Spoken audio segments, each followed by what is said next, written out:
Papa baru pulang lewat pukul 10.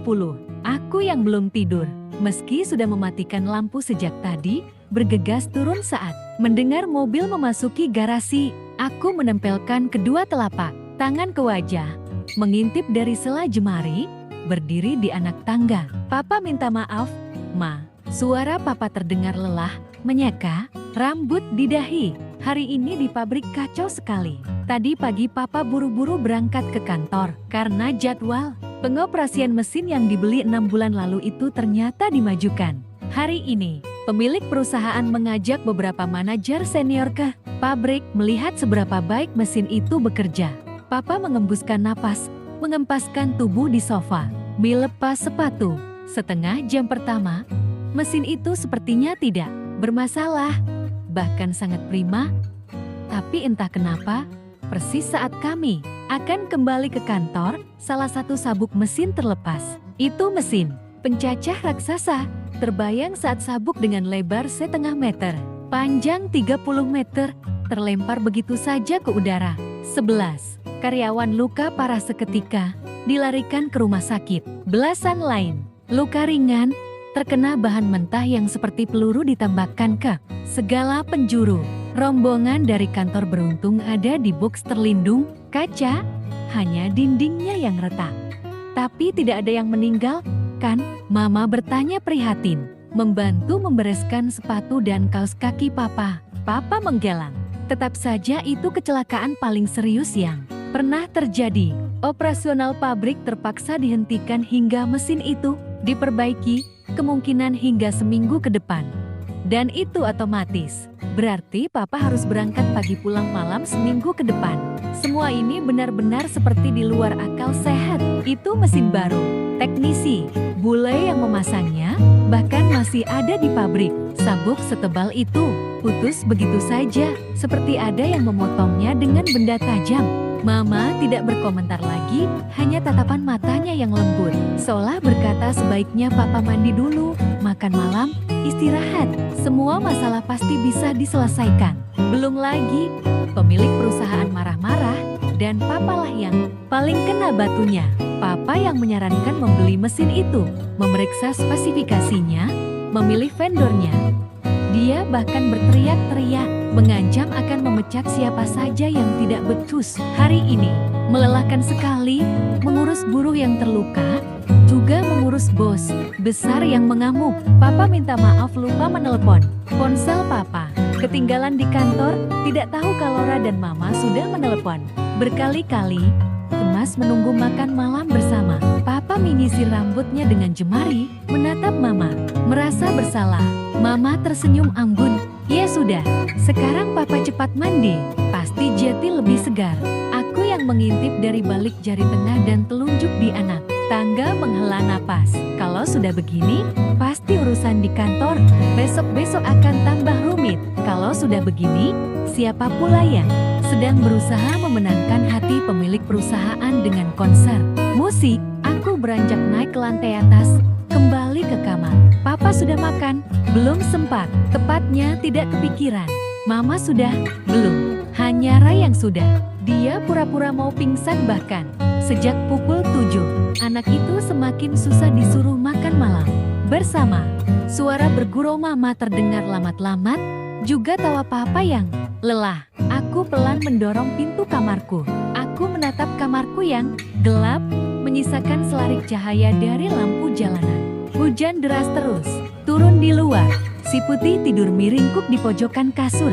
Jam dinding berbunyi pelan detik demi detik. Aku menghela napas, melangkah ke ranjang sambil menatap cermin besar di meja belajar. Bukankah itu? Aku hampir berseru kaget. Remang cahaya, lebih dari cukup untuk melihat pantulan cermin, dan lihatlah, ada si hitam di cermin. Tidur di dekat si Putih. Aku refleks menoleh ke atas ranjang.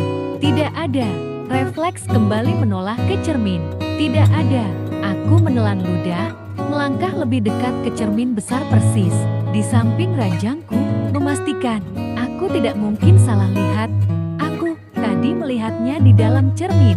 Si hitam tidur di sebelah si Putih. Ini benar-benar ganjil. Aku menatap lama lamat-lamat cermin besar yang sekarang hanya memantulkan apa yang ada di kamar. Hanya ada si putih dan aku yang merapikan rambut panjangku sambil menatap sekitar dengan bingung. Ini bukan hari terbaikku. Tadi pagi aku dihukum Miss Keriting, menunggu di lorong kelas selama pelajarannya, bertengkar dengan Eli. Siangnya, pulang sekolah, kucingku hilang satu. Malam ini, baru saja aku tahu papa punya masalah di kantor, ditambah pula aku Jati susah tidur.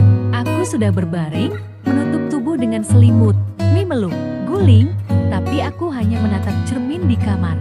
Aku mematut-matut, meletakkan tangan di wajah, menghilang, lantas mengintip dari sela jari, menatap cermin besar itu, berharap melihat sesuatu. Tidak ada si hitam. Di sana, suara hujan deras memenuhi langit-langit kamar. Kelebat petir terlihat dari balik tirai jendela. Guntur menggelegar, cahaya remang. Kamarku terlihat memantul di cermin besar. Temaram, tidak ada apapun. Di sana, aku menghela napas kecewa. Aku yakin sekali tadi melihat si hitam di dalam cermin. Hingga 1 jam berikutnya, tetap tidak ada apapun dan siapapun di cermin besar itu. Aku kelelahan dan jatuh tertidur. Pagi sekali, jam beker alami rumah kami. Mama sudah berteriak-teriak membangunkan. Ra, bangun, papa harus berangkat pagi. Ayo, bangun. Aku menguap, menyingkap selimut. Si putih masih malas, meringkuk di ujung kakiku. Teringat percakapan orang tuaku tadi malam. Aku bergegas loncat dari ranjang. Aku harus membantu papa. Setidaknya, dengan tidak merepotkan membuatnya menungguku.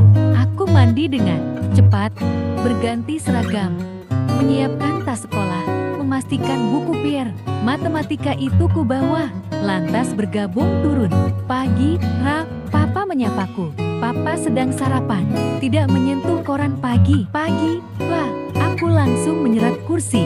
Kamu mau sarapan apa, Ra? Nasi goreng saja. Mama menyendok nasi goreng dari atas wajan.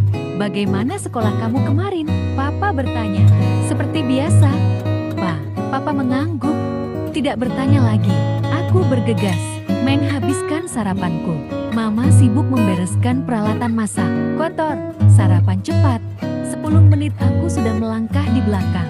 Papa menuju garasi. Kucium tangan mama, dan 30 detik kemudian, mobil yang dikemudikan papa meluncur ke jalan raya. Sepanjang perjalanan papa lebih sering menelpon dan ditelepon. Aku bisa mendengar percakapan papa karena ponsel papa disetel menggunakan pengeras suara tentang guru di rumah sakit.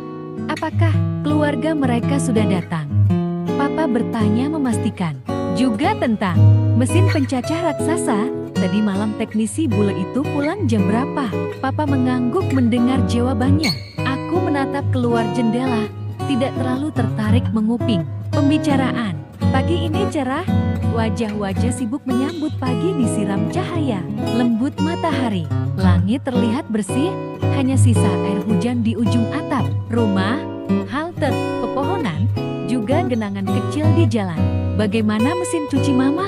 Oke, bukan. Aku menoleh ke depan.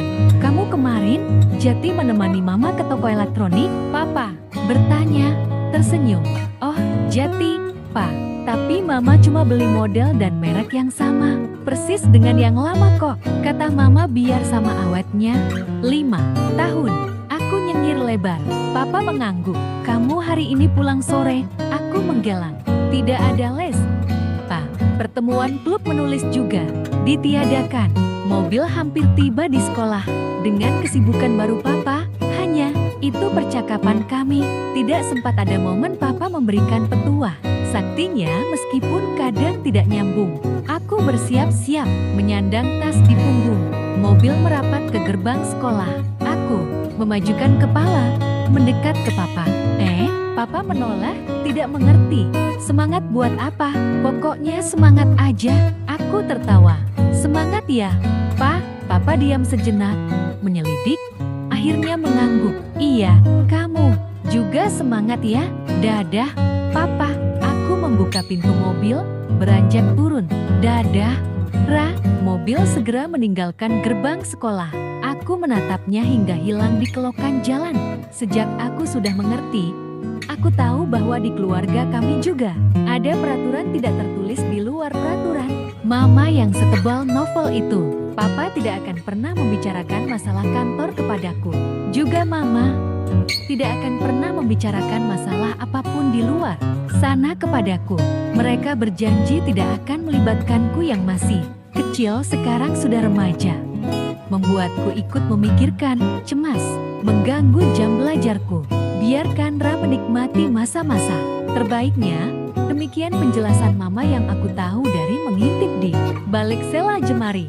Biarkan masalah-masalah itu hanya ada pada Mama dan Papa. Aku berlari kecil melewati lapangan sekolah yang masih sepi. Sepertinya aku orang pertama yang tiba di sekolah pagi ini.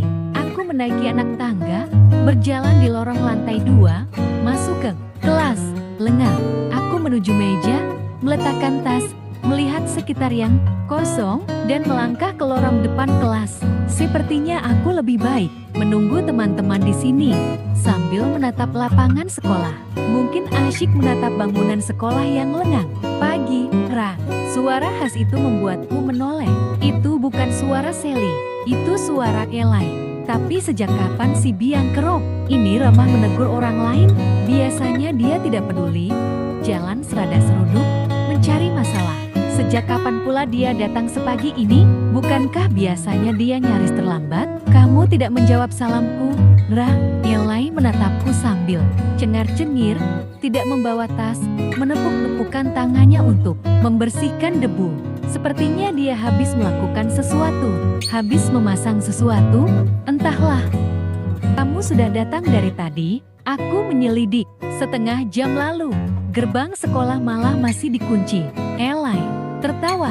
Kamu belum menjawab salamku, Ra. Tidak sopan lo disapa. Baik-baik, tapi malah dijawab dengan pertanyaan. Bodoh amat, jawabku, lalu kembali menatap lapangan. Bagaimana kabar kucingmu? Si hitam sudah ketemu. Aku refleks menoleh, mematung sejenak, menatap Eli tidak mengerti. Si biang kerok itu tertawa, melambaikan tangan, melangkah masuk ke kelas. Lanjut part 9.